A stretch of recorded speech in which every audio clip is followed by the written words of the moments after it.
দেশের একমাত্র দ্বীপ জেলা ভোলার উপর দিয়ে ঘূর্ণিঝড় রেমালের তাণ্ডব চলে দীর্ঘ সময়। এতে বিশেষ করে মেঘনা ও তেঁতুলিয়া নদীর এলাকায় বসবাসকারী পরিবারগুলো বেশি ক্ষতিগ্রস্ত হয়েছে।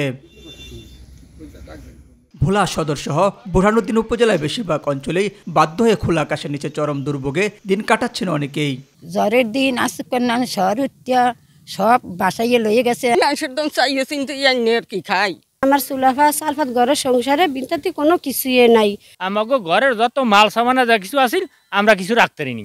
ঘূর্ণিঝড় রেমালে ক্ষতিগ্রস্ত পরিবারগুলোই ত্রাণ সামগ্রী বিতরণ সহ তাদের পুনর্বাসনের জন্য সরকারের পাশাপাশি কাজ করছেন স্থানীয় প্রশাসন। আমাদের প্রিয় দত্ত ফলামত রয়েছেন, আমাদের প্রিয়রিটি জনতা শেখ হাসিনা রয়েছেন। সরকারের তরফ থেকে তাদেরকে নিবন্ধে সাহায্য সহযোগিতা করা হচ্ছে। এখন পর্যন্ত ৩৭৫ মেট্রিক টন চাল আমরা এই ৭টি উপজেলায় দিয়েছি এবং গোখাদ্য, শিশু খাদ্য সহ নগদ ক্যাশ প্রায় ১৮ লক্ষ টাকা বরাদ্দ প্রদান করেছি। ঘূর্ণিঝড় রেমালের তাণ্ডবে মাদারীপুরের কালকিনি ও ডাসার উপজেলায় কৃষিখাতে ব্যাপক ক্ষয়ক্ষতি হয়েছে। দীর্ঘ ভারী বর্ষণে পানির নিচে তলিয়ে গেছে কাঁচামরিচ, শাকসবজির ক্ষেত। এই ক্ষতি পুষিয়ে উঠতে পারে সেজন্য সরকারি সহায়তার দাবি জানিয়েছেন প্রান্তিক কৃষকরা।